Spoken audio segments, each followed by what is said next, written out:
अब समझो सुन रहे, जी। आज जो हम लोगों को कहानी पढ़ना है वो है दुनिया का सबसे अनमोल रत्न। यह प्रेमचंद जी की प्रसिद्ध कहानी है और हिंदी साहित्य में प्रेमचंद कथा सम्राट के नाम से प्रसिद्ध है। मानसरोवर में इनकी लगभग 300 से अधिक कहानियां संकलित है और हिंदी कथा लेखन में प्रेमचंद जी का इतना प्रभाव है कि प्रेमचंद को ही केंद्र में रखकर काल का भी नामकरण कर दिया गया है। जैसे प्रेमचंद पूर्व हिंदी कहानी, प्रेमचंद युगीन हिंदी कहानी और प्रेमचंद उत्तर हिंदी कहानी। प्रेमचंद पूर्व हिंदी कहानी जो है वह तिलिस्म, अयारी, मनोरंजन प्रधान है और इसमें आदर्श प्रस्तुत किया गया है। लेकिन प्रेमचंद ने हिंदी कहानी को यथार्थवाद से जोड़ने का महत्वपूर्ण कार्य किया है। अगर हम देखें तो दुनिया का अनमोल रत्न कहानी जो है उर्दू में पहले प्रकाशित है और हिंदी की ये प्रथम कहानी है। प्रेमचंद की यह जो है प्रथम कहानी जो उर्दू पत्रिका में जो है जमाना मतलब जो उर्दू में प्रकाशित जमाना पत्रिका में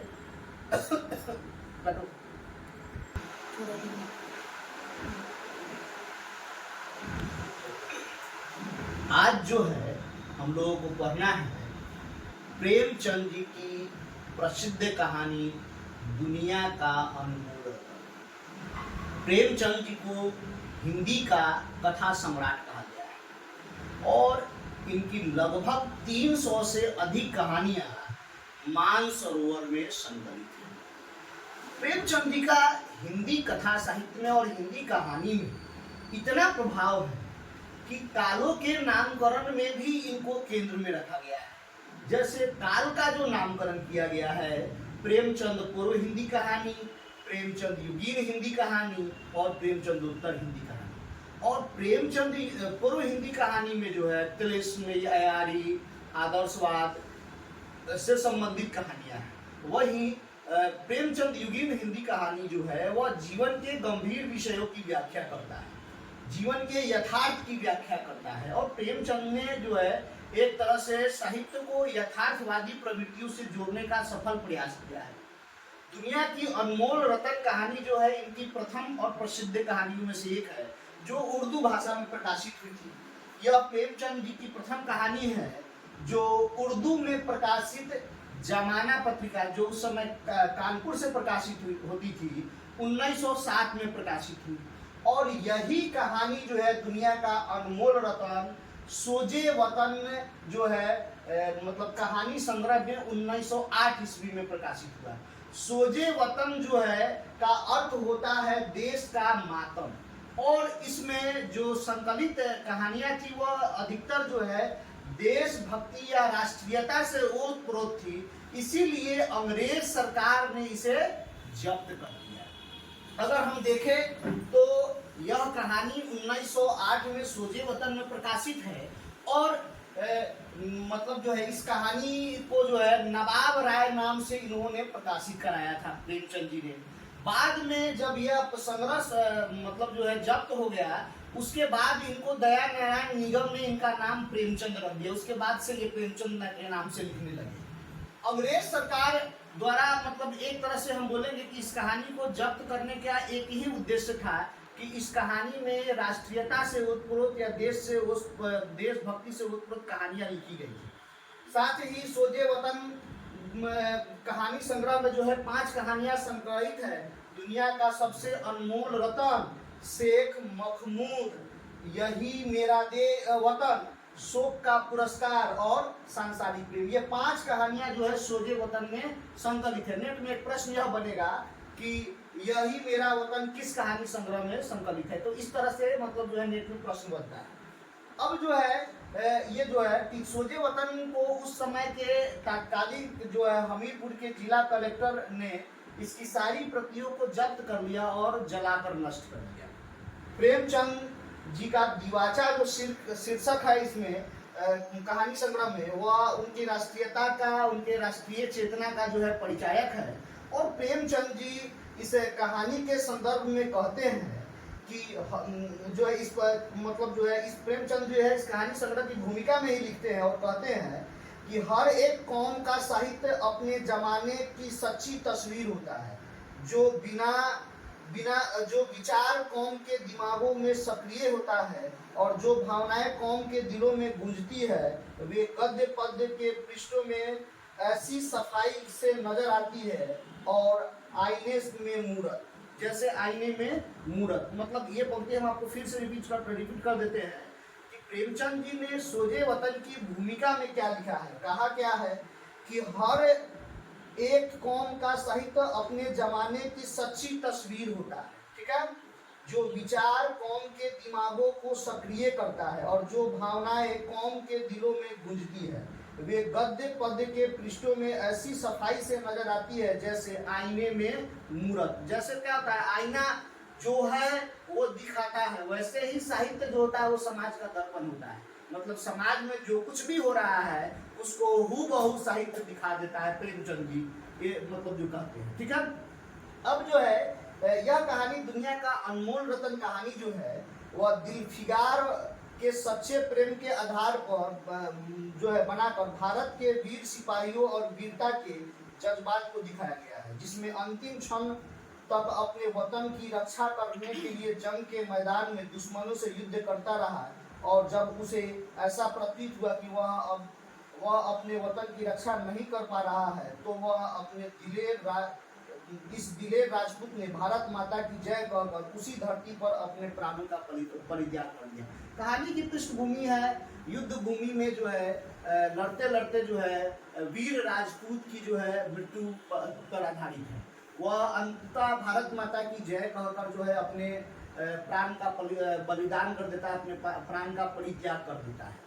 और यह कहानी एक तरह से है कि प्रेम के माध्यम से राष्ट्र प्रेम को दिखाया गया, सच्चे प्रेम के आधार पर राष्ट्र प्रेम को दिखाया गया। दिलफिगार और दिलफरेब की कहानी है, जिसमें दिलफिगार जो है दिलफरेब से प्रेम करता है और दिलफरेब जो है वह कहती है कि अगर तुम मुझसे प्रेम करते हो तो जाओ दुनिया की सबसे अनमोल रतन लेकर आओ। वह बार बार प्रयत्न करता है और लेकर कुछ आता है, मतलब अन्य चीज़ों को, लेकिन वह नहीं मानती है। जब वह देश रक्षा में जो है मरे हुए सिपाही के खून का आखिरी कतरा लेकर पहुंचता है, तब वह उसके प्रेम को क्या कर लेती है, स्वीकार कर लेती है। यही कहानी की पृष्ठभूमि है। इस कहानी के जो पात्र हैं वो पात्रों का नाम हम आपको बता देते हैं। दिलफिगार जो इस कहानी का मुख्य नायक पात्र है, जो एक सच्चा प्रेमी है, वह मलिका दिलफरेब से प्रेम करता है, ये प्रथम पात्र है। द्वितीय पात्र है दिलफरेब, इस कहानी की नायिका पात्र है, जो एक महल की मलिका है तथा अत्यंत खूबसूरत स्त्री, ये दिलफरेब है। तीसरा है काला चोर, यह हत्यारा कैदी है जिसे फांसी की सजा दी जा रही है। चौथा पात्र है बुजुर्ग आदमी, यह कहानी का अन्य पात्र है जो दिलफिगार को आत्महत्या करने से रोकता है तथा उसको लक्ष्य प्राप्त करने का मार्ग दिखाता है। और पांचवा पात्र है वीर सिपाही, यह हिंदुस्तान का एक वीर सैनिक है जो युद्ध भूमि में लड़ते लड़ते देश के लिए प्राणों का बलिदान दे देता है। ये जो है इस कहानी के प्रमुख पात्र। कहानी का प्रारंभ क्या है, इसके कथ्य और आलोचना को समझना महत्वपूर्ण।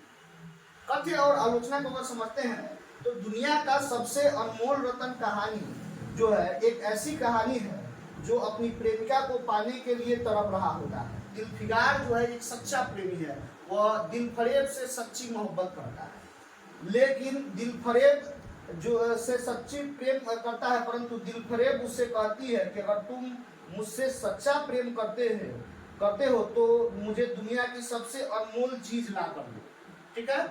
वह मतलब जो एक तरह से शर्त रखती है कि ठीक है तुम मुझसे सच्चा प्रेम करते ही हो तो जाओ तुम दुनिया की सबसे अनमोल चीज लेकर आओ, अनमोल रत्न लेकर आओ, ठीक है। तो वह जो है और तभी मैं तुम्हें अपने प्रेमी के रूप में स्वीकार करूंगी। दिलफिगार सबसे अनमोल चीज की तलाश में निकल पड़ता है, ठीक है। और कहती क्या है कि जाओ सबसे दुनिया की अनमोल चीज कर लाओ, और ध्यान रहे कि अगर नहीं लेकर आओगे तो मत आना, अगर आओगे तो सूली पे टंगवा दूंगी। ये प्रेम का शर्त है। तो सोच सकते हैं कि किस तरह से दिलफिगार जो है वह दिलफिगार से दिलफरेब जो है वह शर्त रखती है। वह दुनिया के अनमोल रतन या अनमोल चीज की तलाश में निकल पड़ता है, भटकते हुए काफी दूर चला जाता है सहसा उसे नजर एक काले चोर पर पड़ी, जिसको फांसी की सजा हो गई थी।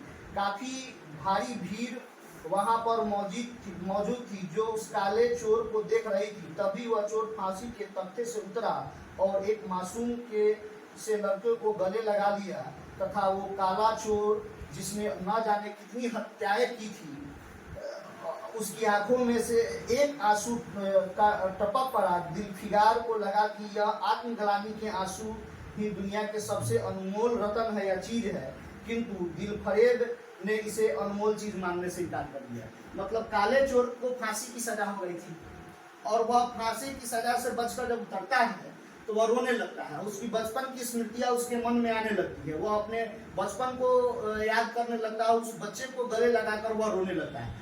आत्मग्लानि के मतलब आत्मग्लानि में जो प्रथम जो उसके आंखों से आंसू निकलता है, उसको दौड़ कर दिलफिगार जो है वह लपक कर ले लेता है और सोचता है कि यही दुनिया का सबसे अनमोल रत्न है, और उसको लेकर पहुंच जाता है अपनी प्रेमिका के पास। वहां जब वह पहुंचता है तो वह यह मानने से ही इनकार कर देती है कि यह दुनिया की सबसे अनमोल रत्न है, यह दुनिया की सबसे अनमोल रत्न नहीं है। वह निराश हो जाता है। फिर जो है वह दूसरा अनमोल चीज तलाशने के लिए निकल पड़ता है।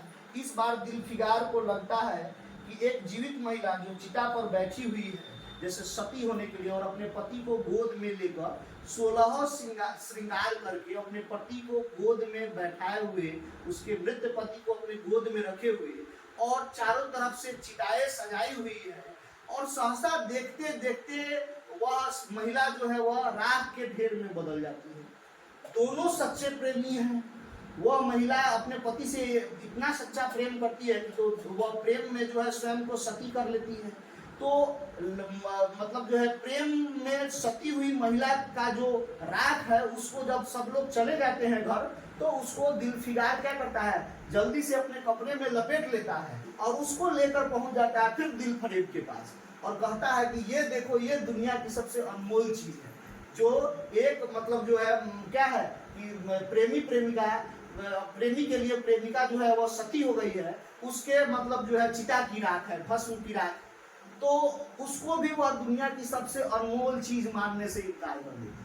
ठीक है। फिर वह निराश हो जाता है, और निराश होकर जो है दिलफिगार वह थक जाता है, और वह सोचता है कि अब आत्महत्या करने के सिवा उसके पास कोई दूसरा रास्ता नहीं है। वह पहाड़ पर कूदने के लिए चढ़ जाता है। तभी उसे एक बुजुर्ग आकर कहा कि तू क्यों बुजदिलों वाली हरकतें कर रहा है, मर्द बन, हिम्मत मत हार, तुम हिंदुस्तान जाओ, वहीं तुम्हारा कल्याण होगा। ठीक है। यहाँ से जो कहानी की पृष्ठभूमि बदल रही है, उसमें जो है वह व्यक्तिक प्रेम से राष्ट्रीय प्रेम की तरफ जो है प्रेमचंद इसको बढ़ा देते हैं। जो व्यक्तिक प्रेम है, जो एक व्यक्ति का संवेदनात्मक प्रेम है, भावात्मक प्रेम है, उसको राष्ट्र प्रेम, बड़ी मतलब चतुरता से उन्होंने राष्ट्र प्रेम की तरफ उसको मतलब जो है बदल देते हैं या मूव कर देते हैं। ठीक है। उसके बाद जो है यह सुनकर दिलफिगार पहाड़ से उतरा और हिंदुस्तान की तरफ चल पड़ा। तब दिलफिगार को पाक धरती पर पहुंचा, तब वह देखता है कि वहां पर कई लाशें पड़ी है। सहसा उसकी नजर एक सिपाही पर पड़ती है जो अधमरा पड़ा है और उसके शरीर से खून बह रहा है, और जब दिलफिगार को उसके खून को रोकने के लिए उस पर एक कपड़ा का टुकड़ा लगा देता है, तो वह सेना का जो मतलब जो है वह घायल सैनिक जो है वह कहता है कि यह मतलब जो है कहा कि मैं जीना नहीं चाहता हूँ, मेरा खून का आखिरी कतरा मेरे वतन के लिए है, और यही कहकर वह प्राणों का परित्याग कर देता है और उस कपड़ा को बाहर निकाल देता है। तो इस तरह से जो है, तो ठीक उसी समय जो है दिलफरेब उस सिपाही जो है दिलफिगार उस सिपाही के रक्त को लेकर जो है दिलफरेब के पास जो है समक्ष प्रस्तुत होता है और कहता है कि यह दुनिया की सबसे अनमोल चीज है, अनमोल रत्न है। ठीक है। और जो देशभक्त ने लहू का आखिरी कतरा अपने देश के लिए न्यौछावर कर दिया, दिलफरेब जो है वह खुश हुई और जो है उसे अपने प्रेमी के रूप में स्वीकार किया। अंत में दिलफरेब ने यह मतलब जो है तख्ती निकाली, जिस पर स्वर्ण अक्षर में लिखा गया कि खून का आखिरी कतरा जो वतन के लिए की रक्षा के लिए गिरे हुए हैं, वही दुनिया का सबसे अनमोल रत्न। मतलब राज्य में तख्ती पर लिखवा दिया जाता है कि खून का जो आखिरी कतरा जो वतन की रक्षा के लिए निकला है, वही क्या है, दुनिया का सबसे अनमोल रत्न है और कुछ नहीं है। कहानी में प्रेमचंद ने देश प्रेम और देशभक्ति को सर्वाधिक महत्व दिया है।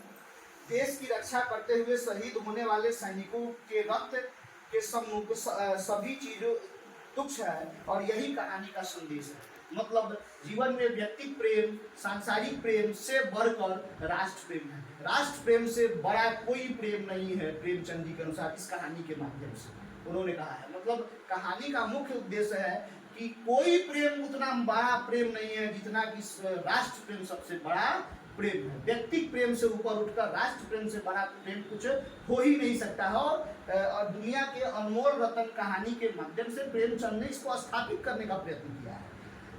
मतलब एक तरह से घायल सिपाही द्वारा देश की रक्षा के लिए अपने प्राण का बलिदान दे देना उसके सच्चे देशभक्त होने का परिणाम है। गुलामी का जीवन जीने से अच्छा है कि देश की रक्षा करते हुए अपने प्राण की त्याग देना।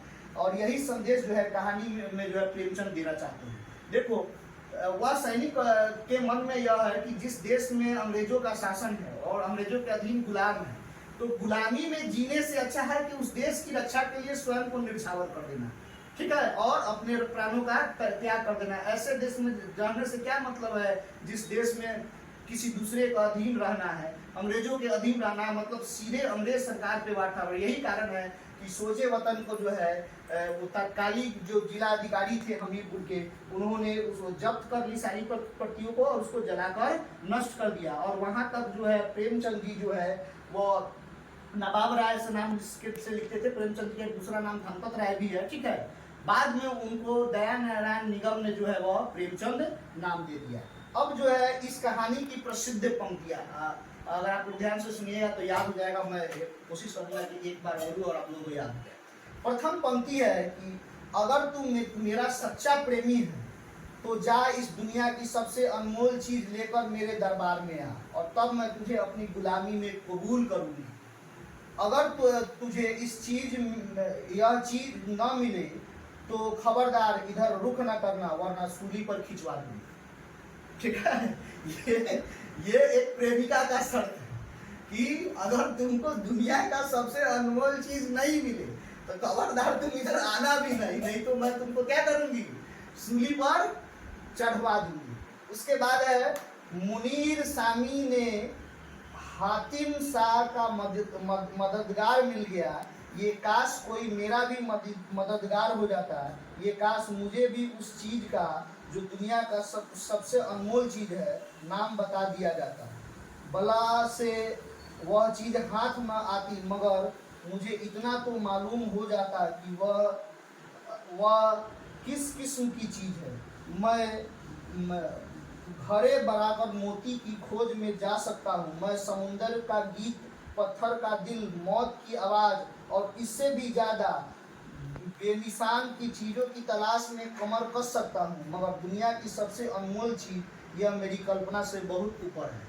मतलब दुनिया की सबसे अनमोल, मैं बहुत कुछ खोज कर सकता हूँ, ये दिलफिगार कहता है, मगर दुनिया की सबसे अनमोल चीज क्या है ये मुझे मालूम है। मतलब प्रेमचंद अपनी अनभिज्ञता को दिखाते हुए और राष्ट्र प्रेम को महत्व देने के लिए किस रूप में कलात्मक प्रयोग किए हैं इस कहानी में, आप इसको देख सकते हैं। उसके बाद तीसरी महत्वपूर्ण पंक्ति है कि बदनसीब काला चोर फांसी से उतरा, हजारों आंख उस पर गड़ी हुई थी, वह उस लड़के के पास आया और उसे गोद में उठाकर प्यार करने लगा। उसे इस वक्त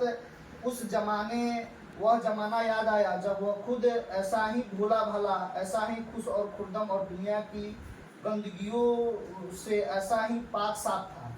माँ गोदिया में खिलाती थी, बाप बलाए लेता था और सारा कुनबा उस पर जान निछावर करता था। आह, काले चोर के दिल पर इस वक्त बीते हुए दिनों की याद का इतना असर हुआ कि उसके आंखों से जिन्होंने दम तोड़ती हुई लाशों को तड़पते देखा और झपकी और आंसू का एक कतरा जो है वहां से टपक पड़ा। दिलफिगार ने लपक कर उस अनमोल मोती को अपने हाथों में ले लिया और उसके दिल में से बेशक यह दुनिया की सबसे अनमोल चीज होगी। उसके दिल से आवाज है कि यह जो आत्मग्लानि का आंसू है, यह दुनिया की सबसे अनमोल चीज है। उसके बाद चौथी महत्वपूर्ण पंक्ति है इस कहानी की कि चंदन की एक चिता बनी हुई है और उस पर एक युवती सुहाग के जोड़े में पहने 16 श्रृंगार किए बैठी हुई है। उसकी जांग पर वह उसके प्यारे पति का सर है। यथायथ चिता में खुद ब खुद एक लपट उठी। सती का चेहरा उस वक्त एक पवित्र भाव से आलोकित हो रहा था। चिता की पवित्र लपटें उसके गले से लिपट गई और दम के दम वह फूल सा बिखरा हुआ राख के ढेर में बदल गया। प्रेमिका ने अपने को प्रेमी पर निछावर कर दिया और दो प्रेमियों के सच्चे पवित्र और अमर प्रेम का अंतिम लीला आंखों से ओझल हो गया। ठीक है, जब लोग अपने अपने घर लौट गए तो दिलफिगार चुपके से उठा और अपने चाक दामन कुर्ते में उस राख का ढेर समेट लिया और मुट्ठी भर राख दुनिया की सबसे अनमोल चीज समझकर सफलता के नशे में चूर यार के कुनवे में चल पड़ा। यानी अब दिल फरेब के यहाँ चल पड़ा। पांचवी महत्वपूर्ण पंक्ति है इस कहानी की कि नादान दिलफिगार, या क्या बुज़दिलों जैसी हरकत है।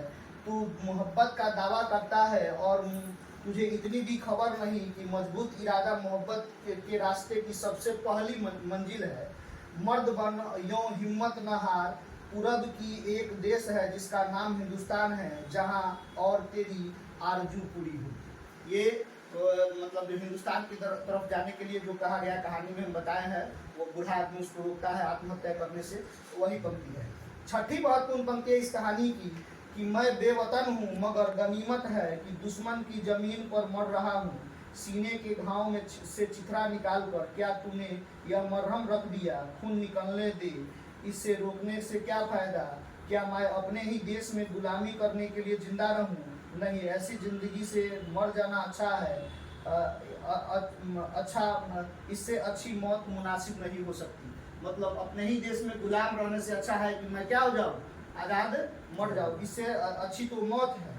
उसके बाद सातवीं महत्वपूर्ण पंक्ति है इस कहानी की कि मरने वाले ने धीमे से कहा भारत माता की जय और इसके सीने से खून के आखिरी कतरा निकल पड़ा। एक सच्चे देश प्रेमी और देशभक्त ने देशभक्ति का हक अदा कर दिया। दिलफिगार पर इस दृश्य का बहुत गहरा असर पड़ा और उसने दिल से कहा बेशक दुनिया की ये सबसे इस कतरे में दुनिया की सबसे जो है अनमोल रत्न है। उसके बाद आठवीं और अंतिम कहानी की पंक्ति है कि खून का यह आखिरी कतरा जो वतन की हिफाजत के लिए गिरे दुनिया की सबसे अनमोल चीज है या अनमोल रत्न है। चलिए अब कहानी आज का